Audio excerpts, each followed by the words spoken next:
ምስሪ የኔ እናት ወይዬ እንዴት ነሽ? አለሁልሽ እግዚአብሔር ይመስገን።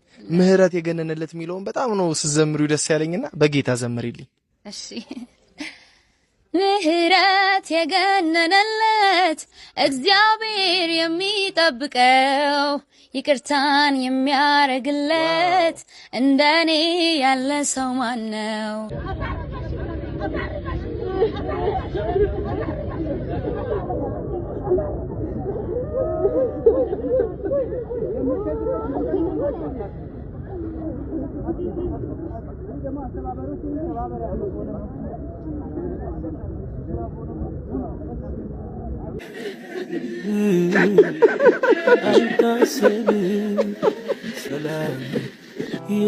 የብዙዎቻችንን ልብ የሰበረው የእህታችን የዘማሪት የምስራች ስምኦን ህልፈትን ተከትሎ በዛሬው ዕለት በዩጎ ቸርች በተካሄደው የአስክሬን ሽኝት ላይ ወላጅ አባቷ፣ ወላጅ እናቷ እንደዚሁም ጓደኞቿ፣ ቤተሰቦቿ፣ ወዳጆቿ የተገኙ ሲሆን አባትም በሽኝት ፕሮግራሙ ላይ እንደተናገሩት ልጄ ሁሉ ነገር የነበረች ለኛ ለቤተሰቦቿን የኖረችው አሁን ግን ለራስሽ መኖር አለብሽ ብለን የራሷን ህይወት እንድትኖር በመንጓጓበት ጊዜ ካጠገባችን በመሄዷ ልባችን ተሰብሯል። ነገር ግን ወደምትወደው ወዳከበረችው አምላክና አባቷ በመሄዷ ደግሞ እንጽናናለን ሲሉ በሐዘን በተሞላ ስሜት ውስጥ ሆነው የተናገሩ ሲሆን ከዛም ወደ መድረክ የወጣው በቅርቡ ሰርጋቸው ይጠበቅ የነበረው እጮኛዋ ኪሩ ሲሳይ ራሱን መቋቋም አቅቶትና በከባድ የሐዘን ስሜት ውስጥ ሆኖ ንግግር እንዲያደርግ ቢጠበቅም በውስጡ ያለው ከባድ ሐዘን አሸንፎት ታይቷል። ኪሩ በየምስራች ህመም ወቅት እየጸለየና እያበረታት እንደዚሁም የተለያዩ ድጋፎችን በማሰባሰብ ከዚህ ካለችበት ህመምና ስቃይ ተሻግራ አብሯት በአንድ ጎጆ በትዳር ለመጣመር ወስኖ ብዙ ዋጋን የከፈለ ወንድማችን ሲሆን በእጮኛው የምስራች ህልፈት ግን ምን ያህል ህመምና ሐዘን ሊገጥመው እንደሚችል መገመት ቀላል ነው። እሱም እንደዚህ ብሎ በቲክቶክ ገጹ ላይ አስፍሮ ነበረ። አበቃ ማለት ነው ወይ የሚሸወድሽኝ ብሎ የተፈጠረበትን ከባድ ሐዘን የገለጸ ሲሆን በዘማሪቷ የምስራች ስምኦን የአስክሬን ሽኝት ላይም እንባውን መቆጣጠር አቅቶት ታይቷል። እስቲ ቪዲዮውን ተመልክተን እንመለስ። በሷ ሰላም ልበላችሁ መሰለኝና ሻሎም ሻሎም ትላለችው ላይ ሰው ስታገኝ ሻሎም ሻሎም እላችኋለሁ። ሰላማችሁ ይብዛ። እሷ ተኝታ ቆሞ ማውራት በጣም ከባድ ነው። ሰላሜ ኢየሱስ ሰላሜ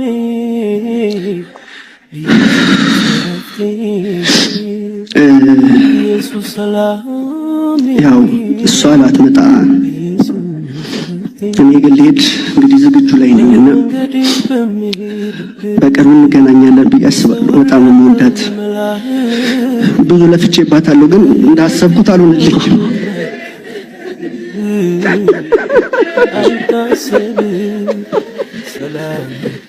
ኢየሱስ ሰላሜ ኢየሱስ እረፍቴ ኢየሱስ ሰላሜ ኢየሱስ ረፍቴ።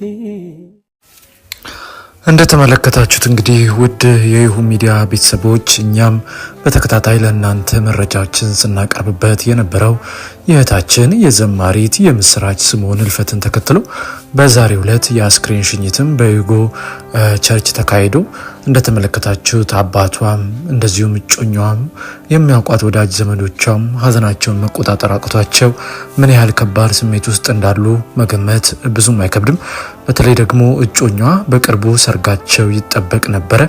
ከዚህ ከከባድ ህመም አገግማ ለዚህ ደርሳ ይህን ሁሉ መስዋዕትነት ከፍላ እሱም ደግሞ ይህን ሁሉ መስዋዕትነት ከፍሎ እንግዲህ ሲናገርም እንደተመለከታችሁት ሸወደችኝ፣ አብረን እኮ እንኖራለን ብለን ወስነን ነበረ፣ እኔም በቃ እሷ ወደዚህ ስለማትመጣ ወደ እሷ እሄዳለሁ እያለ ሐዘኑን መቆጣጠር አቅቶት ሲናገር ተመልክተናል።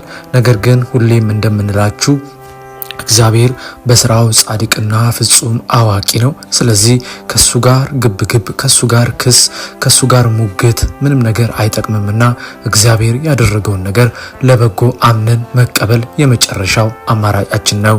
በተለይ ደግሞ አማራጭ አድርገንም ከመቀበላችን በላይ የምትሄድበት ደግሞ የበጉ ሰርግ በደመቀበት በጉ በሚያበራበት ኢየሱስ ክርስቶስ ብርሃን በሆነበት ዓለም ውስጥ የዘላለም ሕይወትን ልትካፈል ነውና በዚህ ልንጽናናና ልንደሰት ይገባል ብለን መልእክታችንን በዚህ አጋጣሚ ማስተላለፍ እንፈልጋለን። የዘማሪት የምስራች አስክሬን በዛሬው ዕለት ወደ ትውልድ ሀገሯ አርባ ምንጭ እየተጓዘ እንዳለ የሰማን ሲሆን በዛም እንግዲህ የቀብር ስነ ስርዓቷ ይፈጸማል ተብሎ ይጠበቃል። ነገር ግን አባት የተናገሩት አንድ ነገር በዚህ የአስክሬን ሽኝት ላይ አገልጋይ ወይም ደግሞ ፓስተር ዳዊት ሞላልኝ ሲናገር እንደሰማ ነው እግዚአብሔር በስራው አዋቂ ነው። ስለዚህ ሁላችንም ወደዛው ነው የምንሄደው ካለ በኋላ አባትም ወጥተው በእውነት በስጋ ከኛ መለየቷ በጣም ከብዶን ነበረ። ነገር ግን በሰባኪው በኩል በአገልጋዩ በኩል የቀረበው ቃል ግን አጽናንቶናል።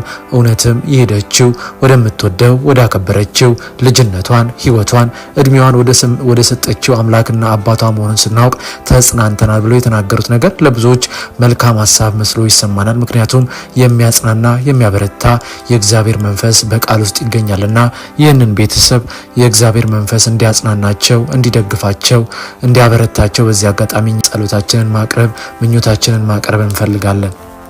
ምስሪ የኔ እናት እንዴት ነሽ?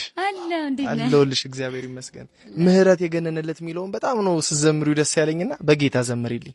እሺ ምህረት የገነነለት እግዚአብሔር የሚጠብቀው ይቅርታን የሚያረግለት እንደኔ ያለ ሰው ማነው?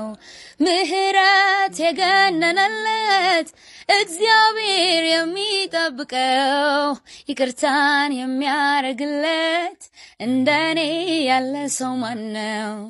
አዲስ ነው ምህረቱ ማለዳ ማለዳ ማለዳ ማለዳ ቁርሴ ነው ምህረቱ ማለዳ ማለዳ ማለዳ ማለዳ ተኝቼ ተኝቼ ስነቃ የትናንቱ ነገር አበቃ። ተኝቼ ተኝቼ ስነቃ ያስለቀሰኝ ነገር አበቃ። የኔ እናት ዘመንሽ ይባረክ።